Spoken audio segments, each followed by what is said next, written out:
out of those three, you take time to think if you want, but out of those three, which one would you like the most? Which one did you enjoy the most? Before we watch any of them, then please say so.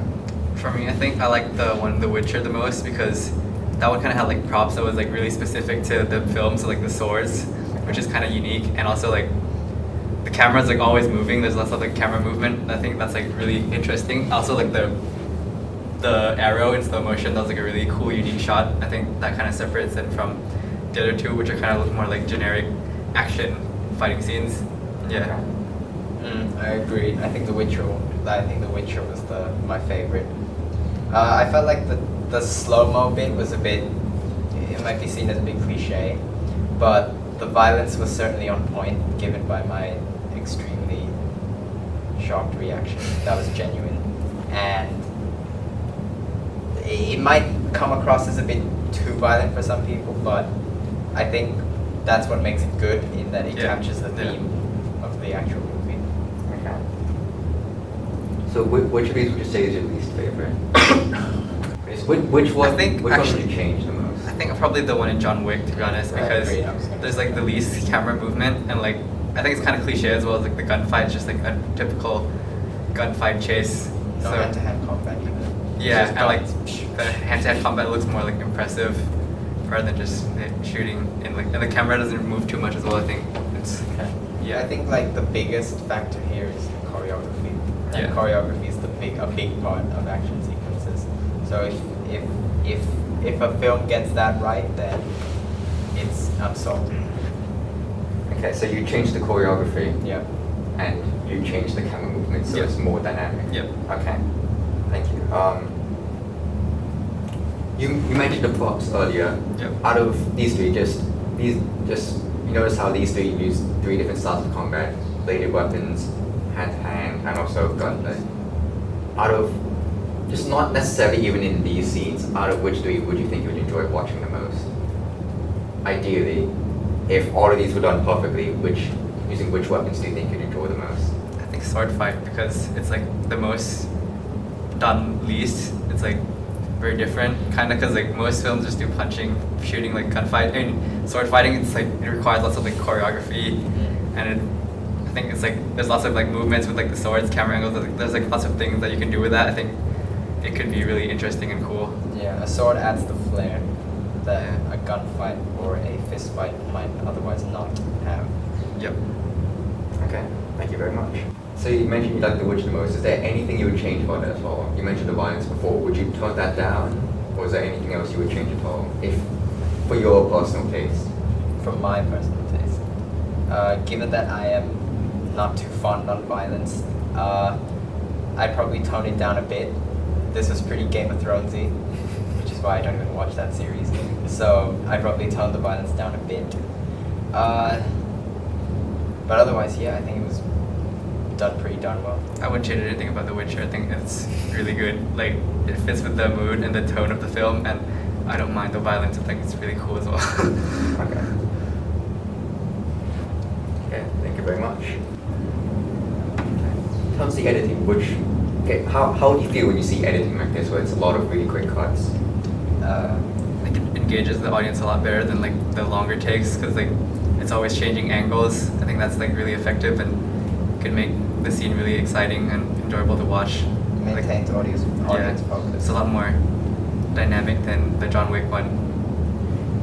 Would you agree, because some audiences don't like shorter takes, right? Because like, Would you? In this case, would you agree with them in this scene, or for this scene, would you say it works well with the short takes? I think it works well with this scene because, like, you know, it's like because the many angles kind of shows like the action and stuff. But yeah, for like this fist fight, like I think it just looks really good how it's shot with like many angles rather than like the one in John Wick where it's just like gunfights and like few angles. Like this one looks a lot better, I think. Yeah, I'd say so too, because obviously the characters in here reflect superhuman strength, superhuman abilities, like to the point where it's sort of artificial. So the fact that they're using faster editing sort of suggests that perhaps it reflects the quickened nature of the characters, the quickened nature of the fights, and I think sets the tone much better than if it was just one long take. So as mostly in terms of just like the camera work as well. But then you also mentioned in The Witcher, because The Witcher is mostly one take. If it had that camera work, it was still one take. Would you prefer? Did you enjoy this editing more, or say The Witcher? I actually prefer The Witcher more because like how like unlike the one in John Wick, the camera's always like like moving around the fighting characters. I think that kind of makes up for like the long take, Yeah. and it shows like the movement of the camera kind of shows like all the angles anyways, and it's kind of like a more unique way to do a fight scene than this one. So like I prefer The Witcher one. I agree. So you prefer? So if it was long takes but not a lot of camera movement, you'd like that less than quick cuts. But Yeah. you prefer long takes with more dynamic camera movement, but with longer takes. Yeah. Okay. You could say that a long take shows that the fact that it's done in one take, it shows that there's choreography involved. It shows that it's done in one go instead of editing multiple short segments, which might suggest that it's not necessarily done as a whole. So it might suggest that it's not as maybe I professional. feel like the more angles you see of the fight, the more impressive it looks, rather than like from one angle it doesn't look as engaging and impressive. So it's like, so it's a mixture of enjoying both the cinematography and camera work and also the choreography at the same time. Yes. Yeah. Where sort of John Wick focused mostly on the choreography, I guess you could say, because it's a longer take, but this focused more on the camera work because it was. Mhm. But you're saying if you can combine both, sort of like The Witcher, that's what make it really good. Yeah. Okay. One thing which I did pick up on, both of you agreed that sort of uniqueness was what made you enjoy it the most. So how you enjoyed The Witcher more because that was different than the other two, because well, I mean, fist fights and gunplay have been done so often that seeing sword fights more interesting. Yeah. Can you build off that anymore, or? I think it's just down to flair. The fact that a lot of films that involve action nowadays, they follow a very formulaic, very systematic way of approaching a fight scene. But I think what's important is that it needs to connect to the audience in the way of flair and maybe a touch of unexpectedness, because an unexpected audience is always the best audience because they don't know what's coming. Yeah, I agree. Okay, so saying it's much less the fact that it's swords instead of different fight. It's just that it's that it's got flair, that it looks more impressive. Yes. It needs that sense of uniqueness as well. Okay. So a combined sense of being different, but also has that impressive look to it instead of following a formula. Yep. Okay. Thank you very much. So we have 3 posters for you. We have poster for Ready Player One, John Wick, and also Baby Driver. They're all different, slightly different in their own way. But before I point that out, I'd like you to just have a look at each one and just tell me which one do you like the most. Which one do you like the look of? Like ignoring the story. Which visual of the poster do you like the most? It's got to be Ready Player One. Yeah, definitely. Ready Player One. Okay. Can you explain why? I really like the color scheme, like the purple looks really cool with like all the characters, and like the composition. The composition looks really cool as well with like all the characters around It's the right. title, It's and like the right. graphics just looks really cool. Timeless. Yeah. Unique. I would just say unique. It reflects. It's not unique, but it follows a theme that Yeah. is really appealing to. Okay. And it's like a very It reflects epic the looking poster, which kind of it's reflects the retro. film as well. Don't it be nice though? That was amazing. It's like a film that I would want to watch from the poster. Yeah. It's a bit crowded though. That's one thing I have. Crowded.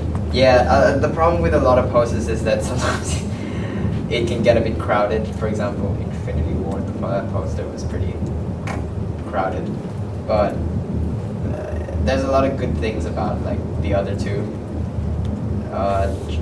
John Wick, it's just him, which is really nice. To It see. looks more like a magazine cover to me. I agree. Yeah. Like it's like just a plain picture with like the title. I don't think it's John Wick. as interesting as the other ones. But it's captivating. I like the Baby Driver one. Baby Driver one It's is like it has got like a that- unique style. It has a fast pace. I know still images don't have paces, but it has a fast pace. I like the like composition of it as well with like the car and like the people behind it with like the colors. It looks pretty cool. Okay. Both of you kind of picked up on this.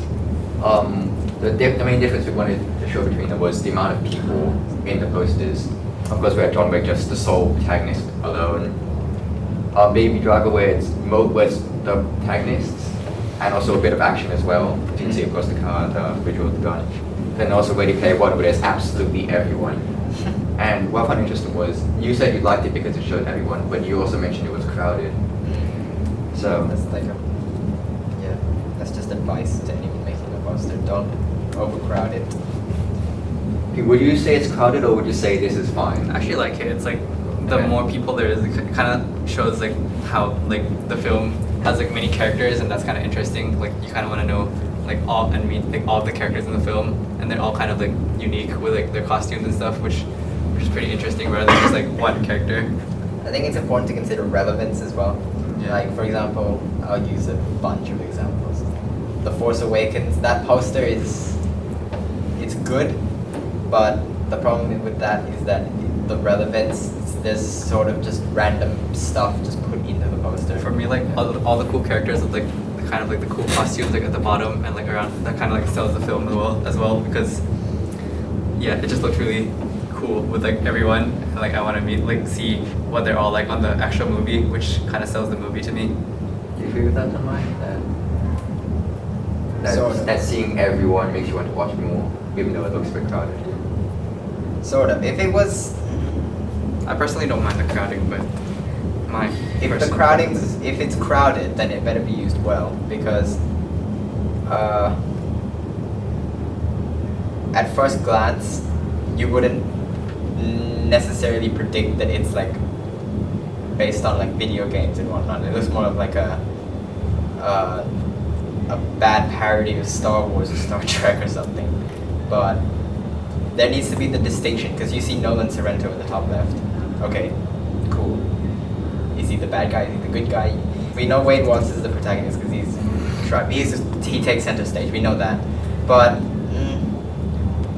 you could say that Nolan Sorrento is the bad guy here because he's behind, he's lurking in the shadows. But like I think there needs to be a clear distinction between that.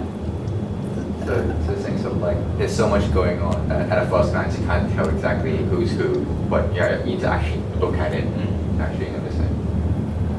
Like you could use color as well, just any advice. Like you know how in the color like the orange versus blue, there's always that very clear distinction of that. Star Wars uses a lot of that. The three sequel posters, they do that very well, despite it being overcrowded. Like the Rise of Skywalker poster is actually not too bad, because there's a clear distinction of okay, who's good, who's bad. But then again, there's the same problem with overcrowding. Did you agree with that? That's sort of like, at a quick glance you can't really tell what's going on, you actually have to look at it. Yeah. But like Would you say that's a good thing or a bad thing? like the fact that there's like lots of things that you don't see at first glance, and like you have to look at it again for like all the details, that kind of catches me. Like yeah, I think it's cool. So you like the fact that so like you see all these Yeah, things it and you makes have you to like look at it more. Yeah, it makes you and like that look, captures you. makes you like see twice, like maybe look at it twice. You which get is- that? You get that, Shoma? Or you just sort of like have a quick glance like, okay, that's cool, and then move on. As in, For me, because I really like all like the small hidden details. Right. Okay. I can see where Pete's coming from. I agree with him in that like it provides everything to what to expect in the movie basically. But like the worst thing you can do when marketing, be it in trailers or posters, is giving everything in the movie away. You never want to do that. You need that balance between showing what the movie is, like showing enough of what to expect, but not everything of what to expect. It's really confusing. Basically, don't show too much. you very much.